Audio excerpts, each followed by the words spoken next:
ಮುದ್ದಾದ ಮಗುವಿಗೆ ಜನ್ಮವನ್ನು ನೀಡಿದ ಆಂಕರ್ ಅನುಶ್ರೀ. ಆಂಕರ್ ಅನುಶ್ರೀ ಅವರು ಇತ್ತೀಚೆಗೆ ಒಂದು ಕನ್ನಡ ಇಂಡಸ್ಟ್ರಿಗೆ ಶುಭ ಸುದ್ದಿಯನ್ನು ಕೊಟ್ಟಿದ್ದಾರೆ ಅಂತಕ್ಕಂಥ ಸೋಷಿಯಲ್ ಮೀಡಿಯಾದಲ್ಲಿ ತುಂಬಾ ಅಂದರೆ ತುಂಬಾ ವಿಡಿಯೋಸ್ಗಳು ವೈರಲ್ ಆಗ್ತಾ ಇದ್ವು. ಇದು ಸುಳ್ಳು ಸುದ್ದಿನ ನಿಜ ಸುದ್ದಿನ ಅಂತಕ್ಕಂಥದ್ದು ಎಲ್ರಿಗೂ ಕನ್ಫ್ಯೂಸ್ ಆಗ್ತಾ ಇತ್ತು. ಸೊ ಇವತ್ತು ಆಂಕರ್ ಅನುಶ್ರೀ ಅವರು ಒಂದು ಮಗುವಿಗೆ ಜನ್ಮವನ್ನು ನೀಡಿದ್ದಾರೆ. ಸೊ ಆ ಮಗುವನ್ನ ನೋಡಿ ಒಂದು ರೋಷನ್ ರವರು ತುಂಬಾ ಅಂದರೆ ತುಂಬಾನೇ ಖುಷಿಯಾಗಿದ್ದಾರೆ. ಸೊ ಅಷ್ಟಕ್ಕೂ ಯಾವ ಮಗುವಿಗೆ ಜನ್ಮವನ್ನು ನೀಡಿದ್ದಾರೆ? ಗಂಡು ಮಗುವಿಗೆ ಜನ್ಮವನ್ನು ನೀಡಿದ್ರಾ ಅಥವಾ ಹೆಣ್ಣು ಮಗುವಿಗೆ ಜನ್ಮವನ್ನು ನೀಡಿದ್ರಾ? ಸೊ ಇದೆಲ್ಲದರ ಬಗ್ಗೆ ಸಂಪೂರ್ಣವಾದ ಮಾಹಿತಿಯನ್ನು ತಿಳ್ಕೊಂಡು ಬರೋಣ ಬನ್ನಿ. ಅಷ್ಟಕ್ಕೂ ಮಗು ಹೇಗಿದೆ, ಚೆನ್ನಾಗಿದೆಯಾ ಅಥವಾ ಆಂಕರ್ ಅನುಶ್ರೀ ಅವರು ಚೆನ್ನಾಗಿದ್ದಾರಾ? ಸೊ ಇದೆಲ್ಲದರ ಬಗ್ಗೆ ಸಂಪೂರ್ಣವಾದ ಮಾಹಿತಿಯನ್ನು ಈ ಒಂದು ವಿಡಿಯೋದಲ್ಲಿ ನಾನು ನಿಮಗೆ ತಿಳಿಸ್ತೀನಿ. ಅದಕ್ಕೂ ಮುನ್ನ ನೀವೇನು ನಮ್ಮ ಚಾನಲ್ನ ಸಬ್ಸ್ಕ್ರೈಬ್ ಮಾಡಿಲ್ಲ ಅಂದರೆ ಈ ಕೂಡಲೇ ಸಬ್ಸ್ಕ್ರೈಬ್ ಮಾಡಿ, ಹಾಗೆ ಪಕ್ಕದಲ್ಲಿರೋ ಬೆಲ್ ಐಕನನ್ನು ಪ್ರೆಸ್ ಮಾಡೋದ್ರ ಮೂಲಕ ನಮಗೆ ಸಪೋರ್ಟ್ ಮಾಡಿ. ಹಾಗಿದ್ರೆ ಬನ್ನಿ ತಡ ಯಾಕೆ ಮಾಡೋದು, ವಿಡಿಯೋನ ಸ್ಟಾರ್ಟ್ ಮಾಡೋಣ. ವಿಡಿಯೋನ ಸ್ಟಾರ್ಟ್ ಮಾಡೋಕ್ಕೆ ಮುಂಚೆ ಈ ಒಂದು ವಿಡಿಯೋ ಬಗ್ಗೆ ನಿಮ್ಗೆ ಏನಿಸ್ತೆ ಅನ್ನೋದನ್ನ ಕಮೆಂಟ್ ಮಾಡಿ. ಹೌದು ಸ್ನೇಹಿತರೆ, ಆಂಕರ್ ಅನುಶ್ರೀ ಒಂದು ಒಳ್ಳೆಯ ಒಂದು ಸುದ್ದಿಯನ್ನು ನಮ್ಮ ಕನ್ನಡ ಇಂಡಸ್ಟ್ರಿಗೆ ಕೊಟ್ಟಿದ್ದಾರೆ ಅಂತಕ್ಕಂಥದ್ದನ್ನು ನಾವು ಇಲ್ಲಿ ಹೇಳ್ಬೋದು. ಆಂಕರ್ ಅನುಶ್ರೀ ರೋಷನ್ ಈ ಕೆಲವು ದಿನಗಳಿಂದನೇ ಮದುವೆ ಆಗಿದ್ರು. ಸೊ ಇಬ್ರು ಕೂಡ ತುಂಬಾನೇ ಒಂದು ಒಳ್ಳೆಯ ಬಾಂಡಿಂಗ್ನಲ್ಲಿದ್ದರು. ಸೊ ಈಗಲೂ ಕೂಡ ಇದ್ದಾರೆ, ಮುಂದೂ ಕೂಡ ಇರ್ತಾರೆ.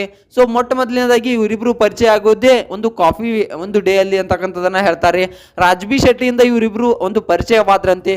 ಈ ಪರಿಚಯವಾದಂಥ ಸ್ನೇಹ ಒಂದು ದಿನದಿಂದ ದಿನಕ್ಕೆ ಪ್ರೀತಿ ಆಯ್ತಂತೆ. ಸೊ ರಾಜ್ಬಿ ಶೆಟ್ಟಿ ಅವರು ಸಜೆಷನ್ ಅನ್ನ ಮಾಡಿದ್ರಂತೆ, ಖಂಡಿತವಾಗ್ಲೂ ನೀನು ಅವರ ಫ್ರೆಂಡ್ಶಿಪ್ ಅನ್ನ ಮಾಡು, ನೀನು ಕೆಲವೊಂದಿಷ್ಟು ದಿನಗಳ ಕಾಲ ಅವ್ರ ಜೊತೆ ಇರು, ಕೆಲವೊಂದಿಷ್ಟು ದಿನಗಳ ಕಾಲ ಜೊತೆಯಲ್ಲಿ ಇದ್ಮೇಲೆ ನಿನಗೆ ಏನಾದರೂ ಮದುವೆ ಆಗಬೇಕು ಅನ್ಸಿದ್ರೆ, ನೀವಿಬ್ರು ಚೆನ್ನಾಗಿ ಹೊಂದ್ಕೋತೀರಾ ಅಂತ ಅನ್ಸಿದ್ರೆ ಖಂಡಿತವಾಗ್ಲೂ ಮದುವೆ ಆಗು, ಯಾವುದೇ ತಪ್ಪಿಲ್ಲ ಅಂತಕ್ಕಂಥ ಮಾತನ್ನ ಇಲ್ಲಿ ರಾಜ್ಬಿ ಶೆಟ್ಟಿ ಅವರೇ ಸ್ವತಃ ಖುದ್ದಾಗಿ ಆಂಕರ್ ಅನುಶ್ರೀ ಅವರಿಗೆ ಹೇಳಿದ್ರಂತೆ. ಆಂಕರ್ ಅನುಶ್ರೀ ಅವರು ರಾಜ್ಬಿ ಶೆಟ್ಟಿಗೆ ಒಂದು ವೇಳೆ ನಾನೇನಾದರೂ ಕಾಫಿ ಡೇಲಿ ಹೋದಾಗ ಮೀಟ್ ಮಾಡೋಕ್ಕೆ ಹೋದಾಗ ನನಗೇನಾದರೂ ಒಂದು ಕಾಫಿಯಲ್ಲಿ ಬೆರೆಸಿದ್ರೆ ಅಂತಕ್ಕಂಥ ಮಾತನ್ನ ಆಂಕರ್ ಅನುಶ್ರೀ ಅವರು ಈ ಒಂದು ರಾಜ್ಬಿ ಶೆಟ್ಟಿ ಅವರಿಗೆ ಹೇಳ್ತಾರಂತೆ. ಆಗ ರಾಜ್ಬಿ ಶೆಟ್ಟಿ ಅವರು ಒಂದು ಉತ್ತರವನ್ನು ಕೊಡ್ತಾರಂತೆ, ನೀನೇನು ದೊಡ್ಡ ಐಶ್ವರ್ಯ ರೈ ಎಲ್ಲ, ಹೋಗು ಎಲ್ಲ ಸರಿ ಹೋಗುತ್ತೆ. ಸೊ ಒಬ್ಬ ಒಳ್ಳೆಯ ಫ್ರೆಂಡನ್ನು ನೀನು ಮಿಸ್ ಮಾಡ್ಕೊಳ್ತೀಯ ಅಂತಕ್ಕಂಥ ಮಾತನ್ನ ಇಲ್ಲಿ ಒಂದು ರಾಜ್ಬಿ ಶೆಟ್ಟಿ ಅವರು ಆಂಕರ್ ಅನುಶ್ರೀ ಅವರಿಗೆ ಹೇಳಿ ಕಳಿಸ್ತಾರಂತೆ. ಅದಾದ ನಂತರ ಇಬ್ರು ಕೂಡ ಕಾಫಿ ಡೇಲಿ ಚೆನ್ನಾಗಿ ಮಾತನಾಡ್ತಾರಂತೆ. ಅದಾದ ನಂತರ ಒಂದು ರಾಜ್ಬಿ ಶೆಟ್ಟಿ ಅವರು ಹೇಳ್ತಾರಂತೆ, ಅವನು ತುಂಬಾ ಚೆನ್ನಾಗಿರೋ ಹುಡುಗ ಅಂತಕ್ಕಂಥ ಮಾತನ್ನ ಇಲ್ಲಿ ಆಂಕರ್ ಅನುಶ್ರೀ ಅವರು ರಾಜ್ಬಿ ಶೆಟ್ಟಿ ಅವರಿಗೆ ಹೇಳ್ತಾರಂತೆ. ರಾಜ್ಬಿ ಶೆಟ್ಟಿ ಅವರು ಹಾಗಾದ್ರೆ ನೀನು ಕೆಲವೊಂದಿಷ್ಟು ದಿನಗಳ ಕಾಲ ಅವನ ಜೊತೆಲೇ ಇರು. ಸೊ ಅವನ ಕ್ಯಾರೆಕ್ಟರ್ ಆಗಿರ್ಬೋದು, ಸೊ ಅವನ ನಡವಳಿಕೆ ಒಂದು ಎಲ್ಲವೂ ನಿನಗೆ ಗೊತ್ತಾಗುತ್ತೆ. ಸೊ ಅವನು ಹೇಗಿದ್ದಾನೆ, ಅವನು ಯಾವ ರೀತಿಯಾಗಿದ್ದಾನೆ, ಅವನ ಮೈಂಡ್ ಸೆಟ್ ಯಾವ ರೀತಿ ಇದೆ, ಸೊ ಇದೆಲ್ಲವೂ ಗೊತ್ತಾಗುತ್ತೆ. ಅದಾದ ನಂತರ ನೀವು ಏನಾದರೂ ಮದುವೆ ಬಗ್ಗೆ ಯೋಚನೆ ಮಾಡೋದಾದ್ರೆ ಮಾಡಬಹುದು. ಸೊ ಕೆಲವೊಂದಿಷ್ಟು ದಿನಗಳ ಕಾಲ ಅವನ ಜೊತೆಯಲ್ಲಿ ಕಾಲ ಕಳಿ, ಅವನು ನಿನಗೆ ಸರಿ ಹೊಂದೋಣಾದ್ರೆ ಖಂಡಿತವಾಗ್ಲೂ ಅವನನ್ನ ಮದುವೆ ಆಗುವಂತಕ್ಕಂಥ ಮಾತನ್ನ ಇಲ್ಲಿ ರಾಜ್ಬಿ ಶೆಟ್ಟಿ ಅವರು ಹೇಳ್ತಾರಂತೆ. ರಾಜ್ಬಿ ಶೆಟ್ಟಿ ಅವರು ಹೇಳಿದ ಮಾತಂತೆ 2 ವರ್ಷಗಳ ಕಾಲ ಇಬ್ರು ಒಂದು ಡೇಟ್ ಅನ್ನ ಮಾಡ್ತಾರಂತೆ. 2 ವರ್ಷಗಳ ಕಾಲ ಇಬ್ರು ಜೊತೆಯಲ್ಲಿ ಸುತ್ತಾಡೋದು, ಜೊತೆಯಲ್ಲಿ ಕಾಫಿಗೆ ಹೋಗೋದು, ಜೊತೆಯಲ್ಲಿ ಒಂದು ಊಟವನ್ನ ಮಾಡೋದು. ಸೊ ಈ ರೀತಿಯಾದ ಒಂದಿಷ್ಟು ಘಟನೆಗಳನ್ನ ಮಾಡ್ತಾ ಹೋಗ್ತಾರಂತೆ. ಅದಾದ ನಂತರ ಇಬ್ರು ಕೂಡ ಇಬ್ಬರಲ್ಲಿ ಒಬ್ರಿಗೂ ಕೂಡ ಯಾವುದೇ ರೀತಿಯಾದ ಒಂದು ತೊಡಕು ಮನಸ್ಸಾಗಿರ್ಲಿ, ಸೊ ಯಾವುದೇ ರೀತಿಯ ಒಂದು ಜಗಳ ಕಿತ್ತಾಟ ಆಗಿರ್ಲಿ ಬರೋದಿಲ್ವಂತೆ. ಜಗಳ ಕಿತ್ತಾಟ ಅನ್ನೋದು ಕಾಮನ್ ಒಂದು ಲೈಫ್ ನಲ್ಲಿ.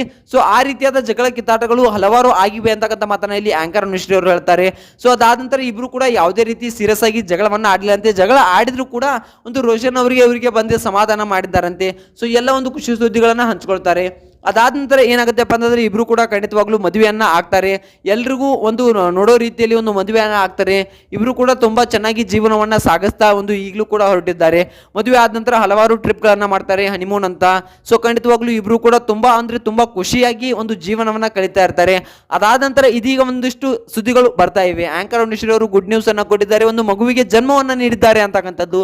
ಸೊ ಇದನ್ನ ಸ್ವಲ್ಪ ತಾಳೆ ಹಾಕಿ ನೋಡೋದಾದ್ರೆ ಖಂಡಿತವಾಗ್ಲೂ ಇದು ಒಂದು ಸುಳ್ಳು ಸುದ್ದಿ ಅಂತಕ್ಕಂಥದನ್ನ ನಾವು ಇಲ್ಲಿ ಹೇಳ್ಬೋದು. ಯಾಕಪ್ಪ ಅಂತಂದ್ರೆ ಆಂಕರ್ ಅನುಶ್ರೀ ಅವರು ಸ್ವತಃ ಖುದ್ದಾಗಿ ತಾವು ಎಲ್ಲೂ ಕೂಡ ನಾನು ಮಗುವಿಗೆ ಜನ್ಮವನ್ನು ನೀಡಿದ್ದೇನೆ ಅನ್ನೋದಕ್ಕಿಂತ ಕೂಡ ನಾನು ಗರ್ಭಿಣಿಯಾಗಿದ್ದೇನೆ ಅಂತಕ್ಕಂಥ ಸುದ್ದಿಯನ್ನು ಕೂಡ ಎಲ್ಲೂ ಹಂಚಿಕೊಂಡಿಲ್ಲ.